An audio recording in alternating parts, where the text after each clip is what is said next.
Hello दोस्तों, कैसे हो आप सभी। आशा करती हूँ आप सभी स्वस्थ होंगे। मैं आप सभी का अपने चैनल हिंदी क्लासेस में बहुत बहुत स्वागत करती हूँ।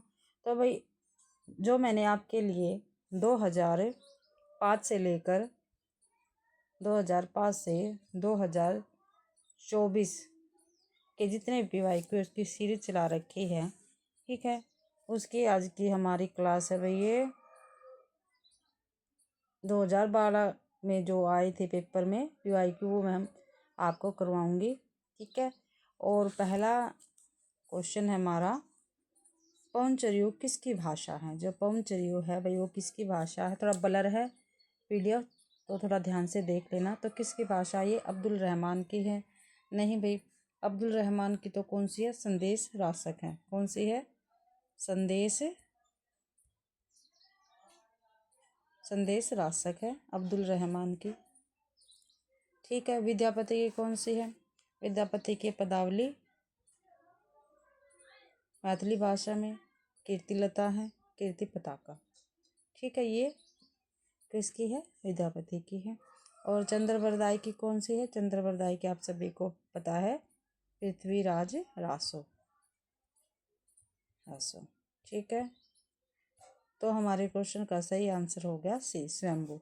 पंचरयु किसकी है, स्वयंभू की भाषा है, ठीक है। और जो स्वयंभू है, इनको अपभ्रंश का वाल्मीकि कहा जाता है। क्या भाई, अपभ्रंश का वाल्मीकि कहा जाता है, ठीक है, ध्यान रखना।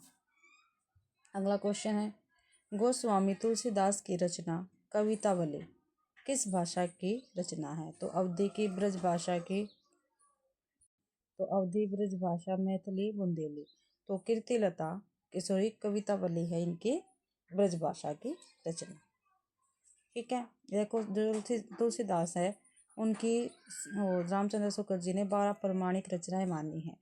6 रचनाएं तो अवधी में है और 6 रचनाएं किस में है, ब्रज भाषा में, ठीक है भाई। अगला क्वेश्चन है हमारा, खड़ी बोली के लिए सुनीति कुमार चटर्जी ने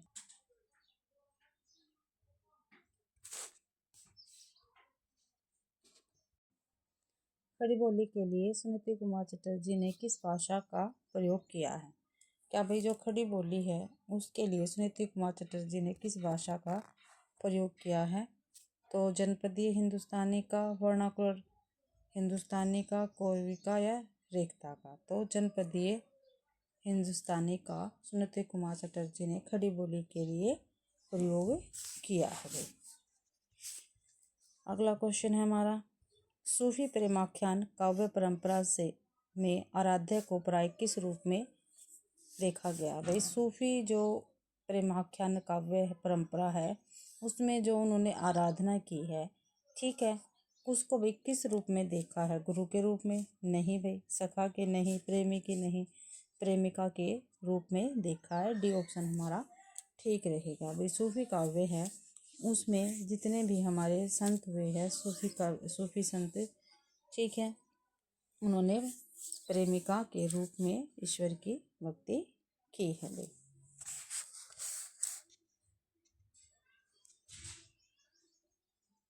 और आप सभी को पता, देखो, गुरु के रूप में तुलसीदास ने की है, सखा के रूप में जो हमारे सूरदास उसने की है, और प्रेमी के रूप में किसने की है, प्रेमी के रूप में की है मीराबाई ने, पति या प्रेमी के रूप में। छायावाद को स्थूल के प्रति सूक्ष्म का विद्रोह किसने कहा है। जो छायावाद है हमारे पास, उसको स्थूल के प्रति सूक्ष्म का विद्रोह किसने कहा। सुमित्रानंद पंत ने, डॉक्टर नगेंद्र, रामचंद्र शुक्ल, जयशंकर प्रसाद ने। तो डॉक्टर नगेंद्र ने स्थूल के प्रति सूक्ष्म का विद्रोह कहा है, ठीक है भाई। 5वां क्वेश्चन है, और जो हमारे पास भाई सुमित्रानंदन,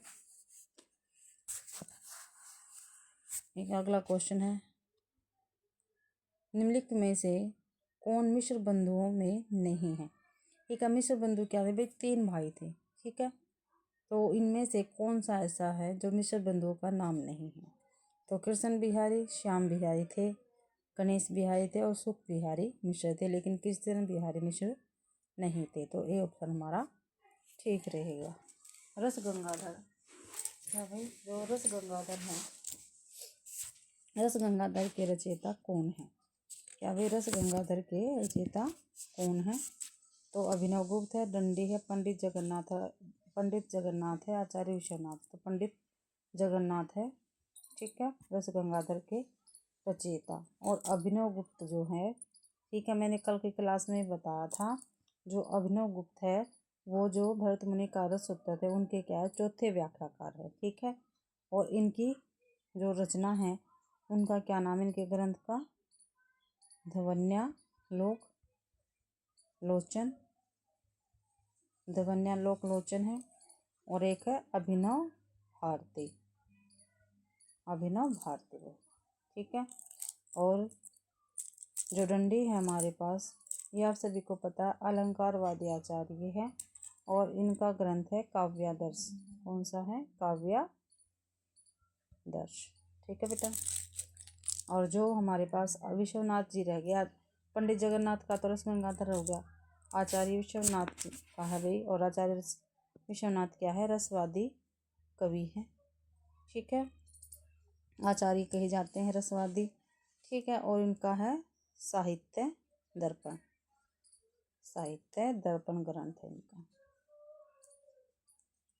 अगला क्वेश्चन है, निम्नलिखित में से कौन तार सप्तक का कवि नहीं है? क्या भाई, निम्नलिखित में से कौन तार सप्तक का कवि नहीं है, वो हमें बताना है। तार सप्तक का पूछा है, दूसरा तीसरा चौथा का नहीं, ओनली तार सप्तक का पूछा है, कवि नहीं है। शमशेर बहादुर सिंह, गिरजा कुमार माथुर, मुक्तिबोध, प्रभाकर वासमी। तो शमशेर बहादुर सिंह ही क्या है, तार सप्तक के कवि नहीं है भाई, ठीक है।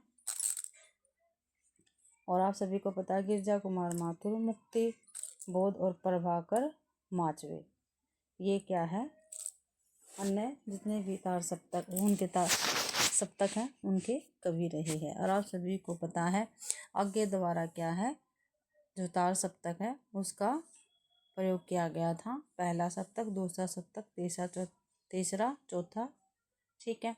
और जो हमारा पहला सप्तक है वो आया था 1943 में, ठीक है, दूसरा 1951 में, तीसरा 1959 में और चौथा 1989 में, ठीक है। और पहले भी मैंने जो आपको क्रमबद्ध क्लास दे रखी है, ठीक है, हिंदी साहित्य का क्रमबद्ध इतिहास है, ठीक है, उसमें मैंने अच्छी प्रकार से आपको करवा रखी है। तो प्लीज़ आप जाकर उन क्लासों को भी देखा करो, भी मेरे चैनल पर विजिट किया करो, आपको काफ़ी कुछ पढ़ने का मिलेगा और ऐसा पढ़ने को मिलेगा जो आपको पेपर में वैसा का वैसा ही मिल जाएगा। 9वां क्वेश्चन है, शिवपालगंज किस उपन्यास से संबंधित है? जो शिवपालगंज क्या एक स्थान का नाम है, वो किस उपन्यास से संबंधित है? तो विश्वामपुर का संत, राग दरबारी, आधा गांव, मेलाचल। तो राग दरबारी से संबंधित है शिवपालगंज भाई। और विश्रामपुर है, ये भी इसमें गलत लिखा हुआ है विश्रामपुर, तभी तो मैं से बोला नहीं जा रहा था, विश्रामपुर का संत। और राग दरबारी किसका है उपन्यास? तो ये किसका? श्रीलाल शुक्ल का है। और श्री विश्रामपुर का संत भी श्रीलाल शुक्ल का है, ठीक है।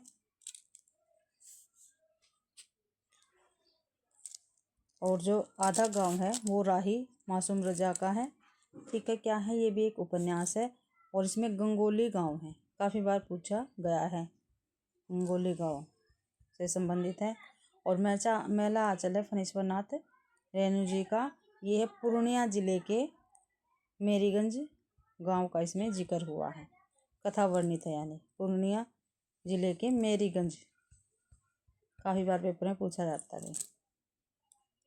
अगला क्वेश्चन है, भरत मुनि के अनुसार काव्य में कुल कितने गुण होते हैं? जो भरत मुनि है उनके अनुसार काव्य में कुल कितने गुण होते हैं? तो काव्य में कुल कितने गुण होते हैं? 10 गुण होते हैं। कितने होते हैं? 10 गुण होते हैं। अगला क्वेश्चन है, हिंदी वर्णमाला में अ और अह क्या है? तो स्वर है, व्यंजन है, अयोगवाह है, संयुक्ताक्षर है। तो ये क्या है?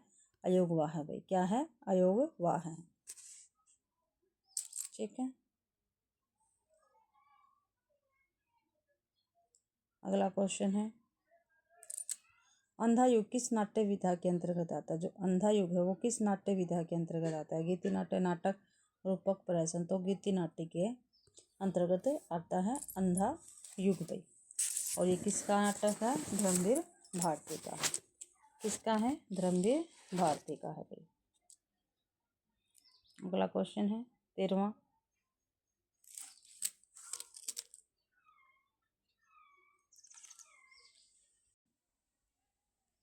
क्या है अगला क्वेश्चन? देखो भाई थोड़ा ब्लर है लेकिन मैं आपको बता रही हूँ।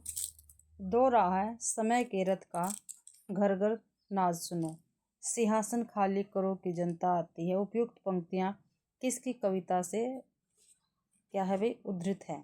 तो श्री मंगल सिंह सुमन, रामधारी सिंह दिनकर, मैत्री शरण गुप्त, जानकी वल्लभ शास्त्री। तो रामधारी सिंह दिनकर की ये पंक्ति है भाई। क्या भाई? रामधारी सिंह दिनकर की पंक्ति। और शिव मंगल सिंह सुमन जो है एक है, इनकी जैसे शिव मंगल सुमन है, इनकी रचना का नाम है गीतों, ये सॉरी, इन्होंने क्या है कुछ लंबी कविताएं भी लिखी हैं, ठीक है, और गीतों की भी इन्होंने रचना की है, ये है। और मैथिली शरण गुप्त को क्या कहा जाता है? राष्ट्रीय कवि भी कहा जाता है, ठीक है। और जानकी वल्लभ शास्त्री को हिंदी और संस्कृत के कवि, लेखक, आलोचक कहते हैं। हिंदी के किस आलोचक ने देवरानी जेठानी की कहानी को हिंदी का प्रथम उपन्यास माना है? तो गोपाल राय ने माना है। किसने माना है? गोपाल राय ने माना है। काफ़ी बार पेपर में पूछा जाता है। और नामवर सिंह और रामविलास शर्मा क्या है? मार्क्सवादी आलोचक है। क्या है? मार्क्सवादी आलोचक है, वादी आलोचक है नामवर सिंह और रामविलास शर्मा, ठीक है। अगला है समालोचनादर्श के शीर्षक से ऐसे ऑन क्रिटिसिज्म का अनुवाद किसने किया है? ठीक है। क्या भाई? समालोचनादर्श के शीर्षक से ऐसे ऑन क्रिटिसिज्म का अनुवाद किसने किया है? तो रामचंद्र शुक्ल ने, डॉक्टर नगेंद्र ने, जगन्नाथ दास रत्नाकर ने, रमेश कुंतल मेघ ने। तो जगन्नाथ दास रत्नाकर ने क्या है समालोचन शीर्षक से ऐसे ऑन क्रिटिसिज्म का अनुवाद किया है, ठीक है। और रामचंद्र शुक्ल जी ने किसका अनुवाद किया है? ऐसे ऑन ऐसे और इमेजिनेशन, ठीक है, इमेजिनेशन, ठीक है, इसका अनुवाद किया है। और किस नाम से? कल्पना का आनंद, कल्पना का आनंद नाम से किया है भाई, ठीक है। और जो नगेंद्र है, ठीक है, इनका जो प्रसिद्ध आलोचना ग्रंथ है रस सिद्धांत, काफी बार पेपर में पूछा जाता है। रस सिद्धांत है, सॉरी सिद्धांत।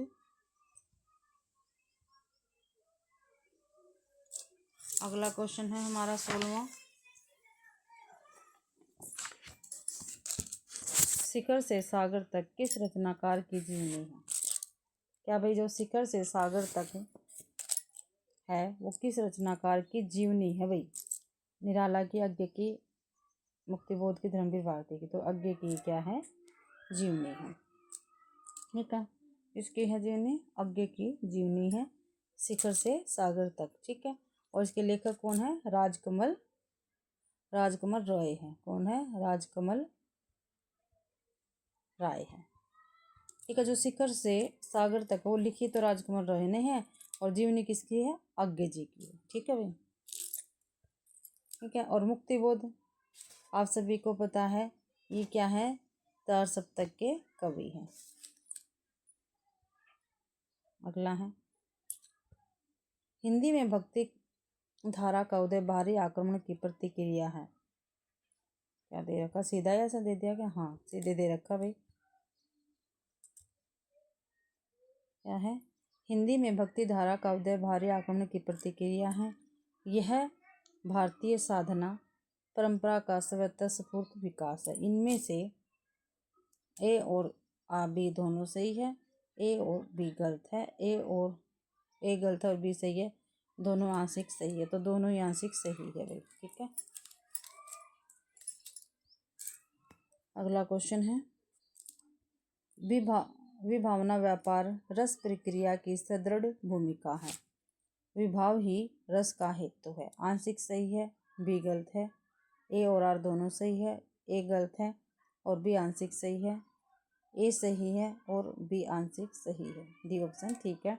यानी विभावन व्यापारस प्रक्रिया की सुदृढ़ भूमिका, ये तो बिल्कुल ठीक है। लेकिन विभाव ही रस का हेतु है, ये भाई आंशिक रूप से सही है, यानी थोड़ा बहुत सही है, थोड़ा बहुत गलत है।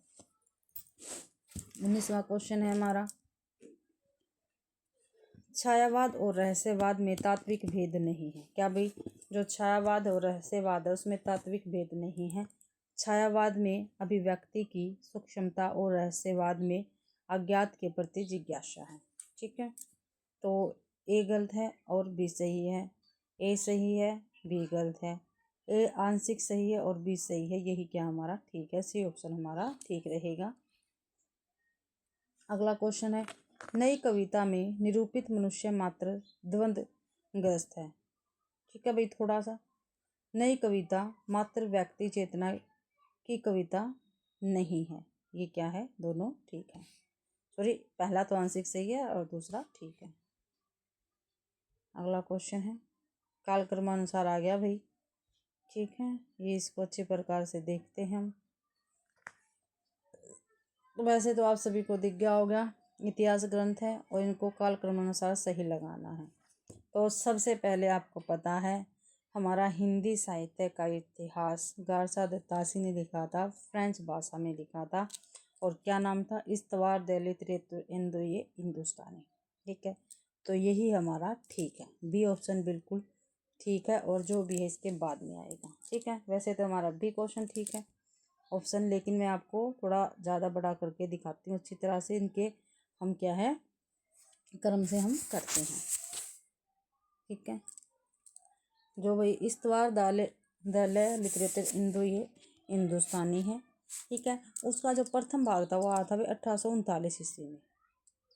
ठीक है, और दूसरा भाग आया था 1847 में, और लिखा किसने था, गारसा दत्तासी ने लिखा था, फ्रेंच भाषा में। ठीक है, और ये हिंदी साहित्य का प्रथम ग्रंथ माना जाता है। तो सबसे पहले यही ऑप्शन हमारा ठीक है। फिर है शिव सिंह सरोज, फिर है हमारा शिव सिंह सरोज, ये 1883 ईस्वी में प्रकाशित हुआ था, और किसकी रचना, शिव सेंगर की ये रचना है, और इसमें लगभग 1000 छोटे बड़े कवियों का जीवन चरित्र है। ठीक है, देख लो भाई। उसके बाद है modern vernacular literature of northern Hindustan. ठीक है, ये 1888 में आया था। ठीक है, और किसकी रचना ये, ग्रेसन जी का ग्रंथ है, और ये अंग्रेजी भाषा में लिखा गया था। और पहली बार क्या है, जो ग्रेसन जी हैं इन्होंने 11 भागों में इसका काल विभाजन किया था। ठीक है, कितने भागों में, 11 भागों में पूछा जाता है। ठीक है, काल विभाजन किया था पहली बार।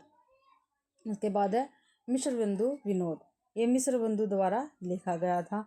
1913 में पहला इसका भाग आया, और 1934 में चौथा, नहीं 1913 में पहला, दूसरा और तीसरा भाग आया, और 1934 में चौथा आया था भाई। ठीक है, तो ऐसे ही इसका क्रम आएगा, बी ऑप्शन हमारा ठीक रहेगा। अगला क्वेश्चन है 22वां, नवजागरणकालीन सुधारवादी संस्थाओं की शुरुआत का सही क्रम क्या है। तो ब्रह्मा समाज ठीक है, प्रार्थना समाज, आर्य समाज, रामकृष्ण मिशन। तो ये ऑप्शन हमारा ठीक रहेगा। फिर भी मैं आपको बताती हूँ, आप सभी को पता, मैं इनके प्रकाशन और आपको साथ के साथ बताती चलती हूँ, जिससे आपको कोई असुविधा ना हो और आप अच्छी प्रकार से इनको याद कर सकें। तो ब्रह्मा समाज 1828 ईस्वी में इसका प्रकाशन हुआ था, और इसकी स्थापना किसने की थी, राजा राम मोहन राय ने की थी भाई। किसने की थी, राजा राम मोहन राय ने ब्रह्मा समाज की स्थापना की थी। कब की थी, 1828 ईस्वी में। ठीक है, उसके बाद है प्रार्थना समाज, इसकी हुई थी 1867 में, 67 में, और किसने की थी, केशव चंद्र सेन द्वारा की गई थी। ठीक है, केशव चंद्र सेन द्वारा, और इसके जो प्रमुख उन्नयन थे गोविंद रांडे जी थे। ठीक है, सॉरी, गोविंद रानाडे थी। आर्य समाज की 1800 ये भी 67 में हुई थी। इसकी स्थापना किसने की थी, आर्य समाज की, तो स्वामी दयानंद सरस्वती ने की थी, और कहाँ पे की थी, बम्बई में की थी। ठीक है, और रामकृष्ण मिशन, ठीक है, ये 1897 ईस्वी में इसकी स्थापना हुई थी। 1897 ईस्वी में किसने की थी, स्वामी विवेकानंद ने। किसने की थी, स्वामी विवेकानंद ने। ये ऑप्शन अपना ठीक रहेगा। ठीक है। अगला 23वां क्वेश्चन, छायावादी काव्य धारा के प्रमुख स्तंभों का जन्म तिथि के आधार पर सही क्रम कौन सा है? तो कौन सा है सही क्रम भाई?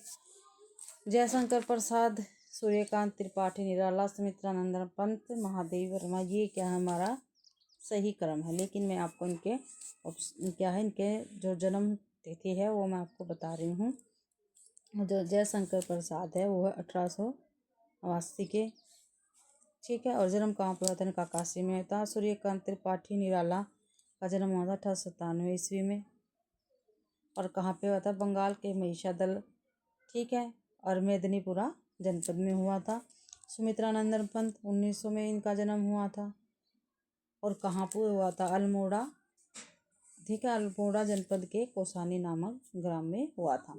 और महादेवी वर्मा 1907 ईस्वी में इनका जन्म हुआ था।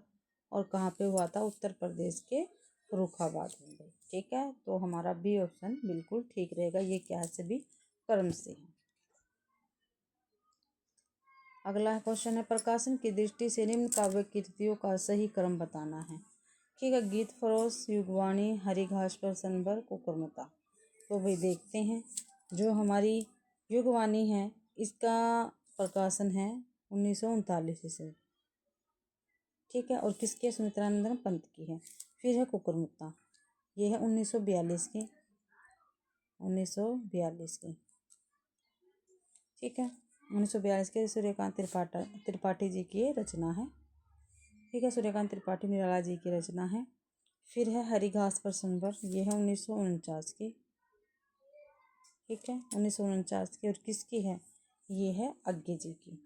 फिर है गीत फरोश 1953 की है ये, ठीक है। और ये भवानी प्रसाद मिश्र जी की रचना है। तो पहले आएगा 1939, ठीक है, युगवाणी। फिर कुकुरमुत्ता 1942, फिर हरिघास पर सनबर 1949, गीत फरोश 1953। डी ऑप्शन ठीक रहेगा हमारा। आगे क्या है? निराला है, उनके उपन्यास दे रखे हैं और उनको प्रकाशन की दृष्टि से सही अनुक्रम उनका लगाना है। तो अप्सरा, अलका, निरुपमा, प्रभावती, पहला ही ऑप्शन बिल्कुल ठीक है, ठीक है। अप्सरा इनका इसका प्रकाशन हुआ था 1931 में, अलका का 1933 में, निरुपमा का 1936 में, प्रभावती का 1936 में। भाई ये दोनों रचना 1936 में आई थी। सूर्यकांत त्रिपाठी जी के क्या है? उपन्यास है, निराला जी के उपन्यास है ये, ठीक है। तो पहला ही ऑप्शन क्या रहेगा? ठीक है। अप्सरा 1931, अलका 1933, निरुपमा 1936, प्रभावती 1936 में। ये ऑप्शन हमारा ठीक रहेगा। अगला क्वेश्चन है, आधुनिक हिंदी कविता के प्रमुख आंदोलनों का सही अनुक्रम। वे आंदोलन दे रखे, इनका सही अनुक्रम हमें बताना है। तो प्रगतिवाद, प्रयोगवाद, नई कविता, अ कविता, पहला ही ऑप्शन बिल्कुल ठीक है। ये सबसे बाद में आती है, पहले प्रगतिवाद, फिर प्रयोगवाद, फिर नई कविता, फिर अ कविता, ठीक है। और ऐसे ही हम हिंदी साहित्य पढ़ते भी हैं। तो प्रगतिवाद कब आया था? 1936 में स्टार्ट हुआ था ये, ठीक है। प्रयोगवाद हुआ था तार सप्तक से 1943 में, ठीक है। और यह गिद्ध ने संपादित किया था। फिर नई कविता हुई थी 1954 में, ठीक है। और कब कहाँ से? नए पत्ते के प्रकाशन के साथ, ठीक है, इसका प्रसार हुआ था भाई। फिर अ कविता 1965 में, ठीक है। और इसकी शुरुआत किसने की थी? श्याम परमार द्वारा की गई थी। तो ए ऑप्शन हमारा ठीक रहेगा। अगला क्वेश्चन, भारतीय काव्य शास्त्र के प्रमुख काव्य शास्त्रियों का सही क्रम क्या है? आनंदवर्धन, भरतमुनि, जगन्नाथ, विश्वनाथ। तो भरतमुनि सबसे पहले आएंगे, ठीक है, जो हमारे रससूत्र के व्याख्याकार है। तो भी ऑप्शन हमारा बिल्कुल ठीक रहेगा। फिर भी इसको क्रम से बता देते, जो भरतमुनि है मैंने काफ़ी बार क्रम से बताया भी आपको, 200 ईसा पूर्व, ठीक है। आनंदवर्धन का है 10वीं सती, ठीक है। विश्वनाथ का 14वीं सती, और पंडित जगन्नाथ का 17वीं सती गई। तो बी ऑप्शन हमारा ठीक रहेगा। अगला क्वेश्चन है, प्रकाशन वर्ष के आधार पर निम्नलिखित उपन्यासों का सही अनुक्रम बताना। क्या भाई उपन्यास है उनका सही अनुक्रम बताना है। पहले है आवा, चाक, आपका बंटी रुकोगी नहीं, राधिका तो रुकोगी नहीं, राधिका सबसे पहले आएगी, उषा प्रेमदा की है इनसे सबसे पहले कि ये कवित्री है। ठीक है, उषा प्रेमदा। फिर रुकोगी नहीं राधिका का प्रकाशन देखते हैं 1967। आपका बंटी मन्नू भंडारी का 1971।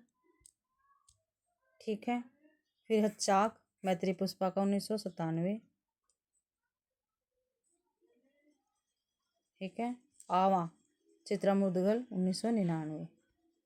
मैं आपको काफ़ी बार बता चुकी हूँ प्रकाशन वर्ष और लेखिका लेखक जितने भी हैं उनके साथ साथ नाम बताते चल रही हूँ आपको, तो प्लीज़ आप अच्छी प्रकार से इनको लर्न कराओ, कहीं पे लिखते जाना, तो सी ऑप्शन हमारा ठीक रहेगा। अगला क्वेश्चन है प्रेमाख्यान काव्य परंपरा की प्रमुख रचनाओं का सही अनुक्रम क्या है? तो क्या है भाई, चंदायन है, मृगावती, पद्मावत है, मधुमालती है। तो भाई चंदायन, ठीक है, मुल्ला दाऊद की है और 1389 की है ये, और मुल्ला दाऊद की रचना है। और नायक इसके काफ़ी बार, नायक नायिका काफ़ी बार पूछे जाते हैं, तो लोर इसका नायक है और लोर को लोरिक भी कहते हैं, और नायिका क्या है, चंदा है भाई। ठीक है, 1389 की रचना है ये। मृगावती 1503 की रचना है और कुतुबन की है। ठीक है, और नायक कौन इसका, राजकुमार है, और नायिका मृगावती है। ये भी काफ़ी बार पूछा जाता है। और रामचंद्र शुक्ल जी ने इसे सूफी प्रेमाख्यान का पहला ग्रंथ माना है, इसको, मृगावती को भाई। इसके बाद है पद्मावत। ठीक है, 1540 ईस्वी की रचना है ये। ठीक है, मलिक मोहम्मद जायसी इसके रचनाकार है। ठीक है, और इसके नायक और नायिका हमेशा पूछे जाते हैं। नायक रतन सेन है, नायिका पद्मावती भाई, पद्मावत की। फिर है मधुमालती। पद्मावत का मैंने 1540 बताना प्रकाशन, मधुमालती का 1545। ठीक है, क्रम से तो ए ऑप्शन ही हमारा ठीक है। अब मधुमालती के रचनाकार कौन है, मंजन है। ठीक है, और इसके नायक नायिका कौन है, मधुमालती तो नायिका हो गई और नायक है मनोहर। ठीक है, ये काफ़ी बार पेपर में पूछी जाती है, और ये चारों की चारों रचनाएं अवधी भाषा में है। ठीक है,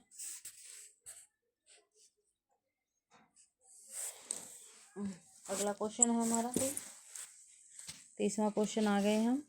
अब क्या है, मिलान वाले हैं क्वेश्चन। क्या भाई, मिलान वाले क्वेश्चन हम करेंगे। तो देखते हैं क्या दे रखा है, रचना है उनकी, रचनाकारों के साथ इनका मिलान करना है। राजा शिव प्रसाद सितारे हिंद, तो इनकी कौन सी है, भूगोल हस्ता मलक। क्या है, भूगोल हस्ता मलक। ठीक है, लक्ष्मी सागर वार्ष्णेय, फोर्ट विलियम कॉलेज, मिश्र बंधु हिंदी नवरत्न, रामविलास शर्मा हिंदी संस्कृत और हिंदी प्रदेश भाई, ये इनकी रचनाएं रहेंगी।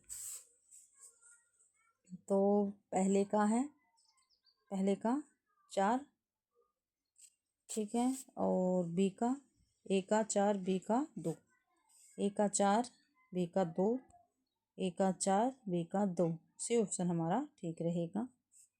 अगला क्वेश्चन, निम्नलिखित रचनाओं के साथ उनकी रचनाकारों के साथ रचनाओं का मिलान करना है। ज्योतिश्वर ठाकुर, वर्ण रत्नाकर, दामोदर भट्ट उक्ति व्यक्ति प्रकरण, नरपति नाल, विसल देवरासो, रोड़ा कवि, राहुल वेल। ठीक है भाई,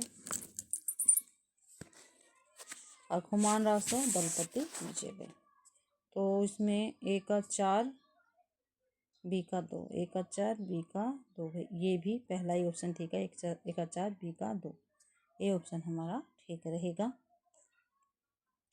कवियों को, फिर मिलान वाले क्वेश्चन है, कवियों और उनकी कृतियों के साथ सुमेलित करना है। एक तरफ कवि है, दूसरी तरफ उनकी कविताएं हैं भाई।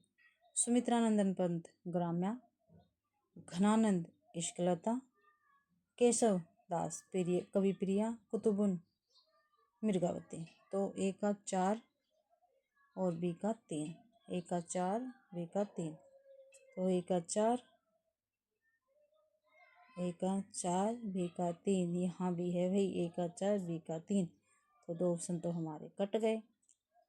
सी और डी और देखते हैं। सी केशवदास, सी का 1, डी का मृगावती 2, सी 1 डी 2, सी 1 डी 2, तो हमारा डी ऑप्शन ही ठीक हुआ, सी 1 डी 2। अगला क्वेश्चन है, कवि दे रखे उनकी कृतियां हैं, उनका मिलान करना हमें। रघुवीर सहाय आत्महत्या के विरुद्ध, श्रीकांत वर्मा माया दर्पण, दिनकर का परशुराम की प्रतीक्षा, केदारनाथ अग्रवाल फूल नहीं रंग बोलते हैं, कहाँ पर? केदारनाथ में। भैया से याद कर रखा हमने।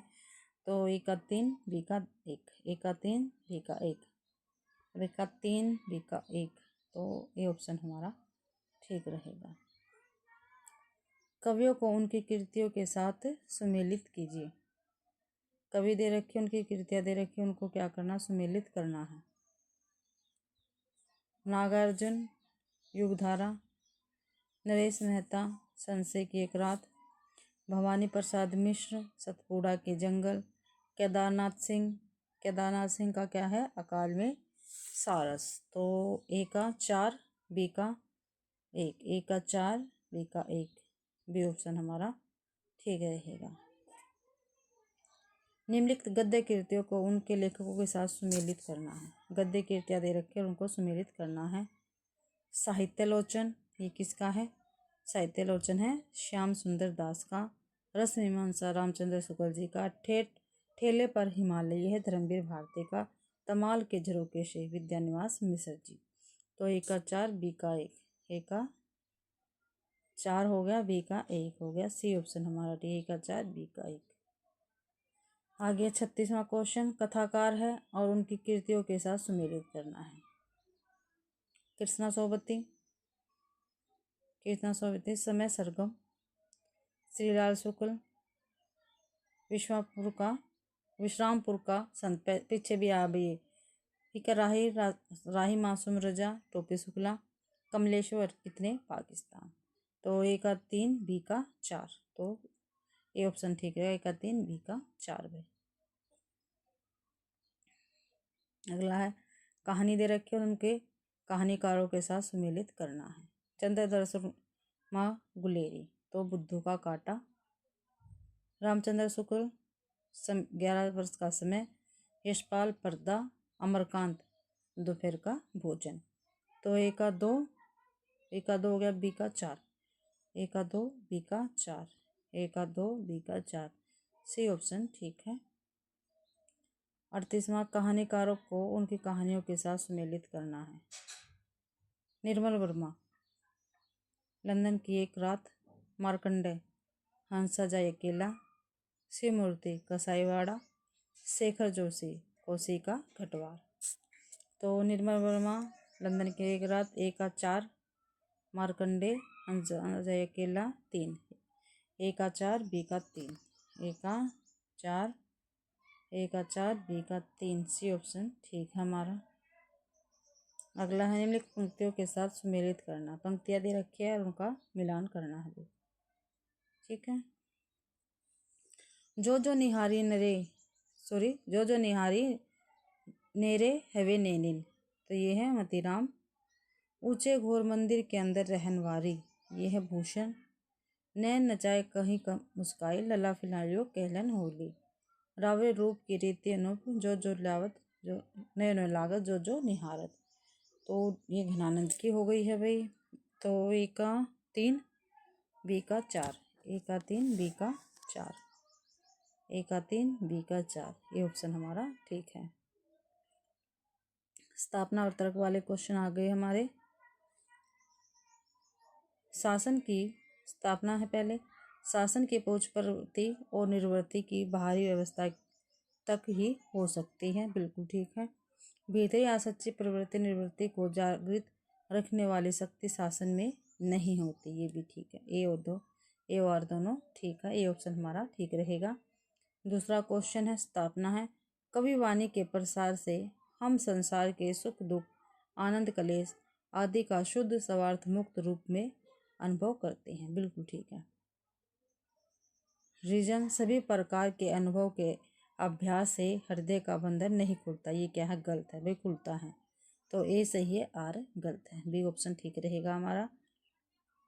अगला क्वेश्चन है, स्थापना है। भक्ति में लेन देन का भाव नहीं रहता है। बिल्कुल ठीक है ये। समर्पण भक्ति का मूल है। ये भी ठीक है।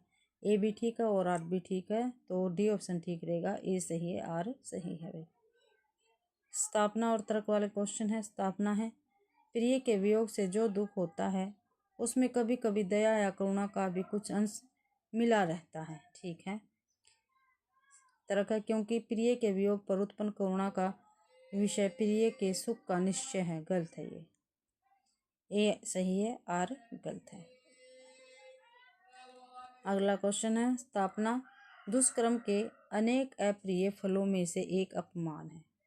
क्या भाई? दुष्कर्म के अनेक अप्रिय फलों में से एक अपमान है। बिल्कुल ठीक है। क्योंकि तर्क है। क्योंकि दुष्कर्म से उत्पन्न अपमान के प्रति स्वयं को चरित्रवान सिद्ध करना सदाचार है। ये क्या है? गलत है। ए सही है, आर गलत है। बी ऑप्शन हमारा ठीक रहेगा। स्थापना।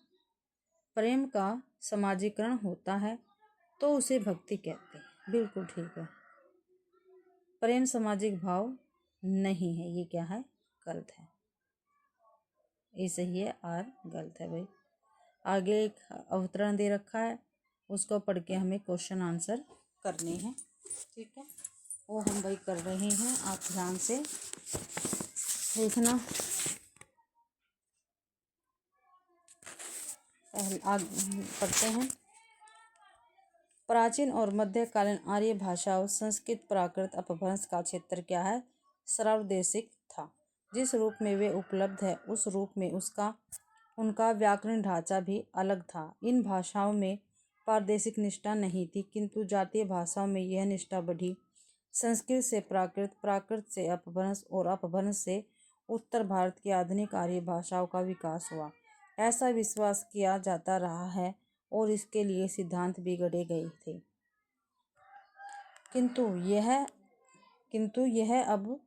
किंतु अब यह धारणा कि हिंदी या बंगला आदि अपभ्रंश से निकली खंडित हो चुकी है। क्या भाई? बंगला या हिंदी आदि अपभ्रंश से निकली और खंडित हो चुकी है। किंतु जातीय भाषाओं ने संस्कृत और अपभ्रंश से बहुत कुछ लिया। क्या भाई? जो जातीय भाषाएं थी उसने संस्कृत और अपभ्रंश से बहुत कुछ लिया भी है। हिंदी ने उनकी विरासत को सबसे अधिक ग्रहण किया है। विशेष रूप से अपभ्रंश की विरासत को शब्द समूह, उच्चारण तथा व्याकरण ढांचे के अलग होने से अपभ्रंश साहित्य को हिंदी साहित्य का अंग नहीं माना जा सकता। क्या भाई? जो शब्द समूह है उसके उच्चारण तथा व्याकरण ढांचे के अलग होने से अपभ्रंश साहित्य को हिंदी साहित्य का अंग नहीं माना जाता, क्योंकि भाई जो अपभ्रंश साहित्य है उसमें शब्द समूह और जो व्याकरण ढांचा वो क्या है? अलग अलग है। किंतु सांस्कृतिक निरंतरता के लिए उसका अध्ययन आवश्यक है। ठीक है, ये क्या हो गया? हमारा अवतरण हो गया। इसके बाद हम क्वेश्चन करते हैं भाई। ठीक है, तो संस्कृत का क्षेत्र किस सीमा तक विस्तृत है? तो पारदेशिक, प्रादेशिक, मध्यदेशिक, क्षेत्रीय। तो प्रादेशिक तक क्या है? विस्तृत है। हमने पीछे किया है, पहली या दूसरी लाइन में ही था, ये रहा। ठीक है, जहाँ मैंने निशान लगाया। अगला क्वेश्चन है, सांस्कृतिक नैपुण्य के लिए किसका अध्ययन जरूरी है? किसका अध्ययन जरूरी नहीं है? तो ब्रज भाषा का अध्ययन जरूरी नहीं है। संस्कृत का भी, प्राकृत का भी है और हिंदी का भी जरूरी है। जातीय भाषा के रूप में आज किस भाषा को मान्यता प्राप्त है? तो प्राकृत को नहीं है, अपभ्रंश को नहीं है, संस्कृत को नहीं है, बंगला को है जातीय भाषा के रूप में। ये अवतरण के अकॉर्डिंग है क्वेश्चन आंसर, अपने पास से नहीं कर रही मैं। अपभ्रंश को हिंदी साहित्य के इतिहास का अंग मानने के लिए क्या आधार होना चाहिए? तो शब्द समूह में भिन्नता होनी चाहिए, व्याकरण ढांचे में भिन्नता होनी चाहिए, उच्चारण में भिन्नता होनी चाहिए, जातीयता में भिन्नता होनी चाहिए, जातीय हाउस में भिन्नता होना चाहिए भाई। ठीक है, लास्ट का क्वेश्चन आज की हमारी क्लास का, संस्कृत से सीधा संबंध किस भाषा का है? तो प्राकृत भाषा का सीधा संबंध है। ठीक है, तो इसी के साथ भी आज की हमारी जो 50 क्वेश्चनों की सीरीज मैंने चला रखी है PYQ की, वो कंप्लीट होती है। आशा करती हूँ भैया आप सभी को ये क्लास पसंद आई होगी। अगर आप सभी को क्लास पसंद आती है तो प्लीज़ मेरी वीडियो को लाइक कीजिए, ज़्यादा से ज़्यादा शेयर कीजिए और कमेंट तो करना बिल्कुल भी ना भूले भाई। इसी से मुझको पता चलता है कि भाई आपको क्लास कैसी लग रही है, आपको क्लास पसंद आ रही है या नहीं। और आपका कुछ भी डाउट है तो आप मुझे बेझिझक क्वेश्चन में पूछ सकते हैं, यानी कमेंट बॉक्स में पूछ सकते हैं, मैं उसका आंसर ज़रूर दूंगी। ठीक है, मेरा चैनल नया है तो प्लीज़ आप उसको भी सब्सक्राइब ज़रूर करें। ठीक है, और आप सभी का मेरी क्लास देखने के लिए बहुत बहुत धन्यवाद।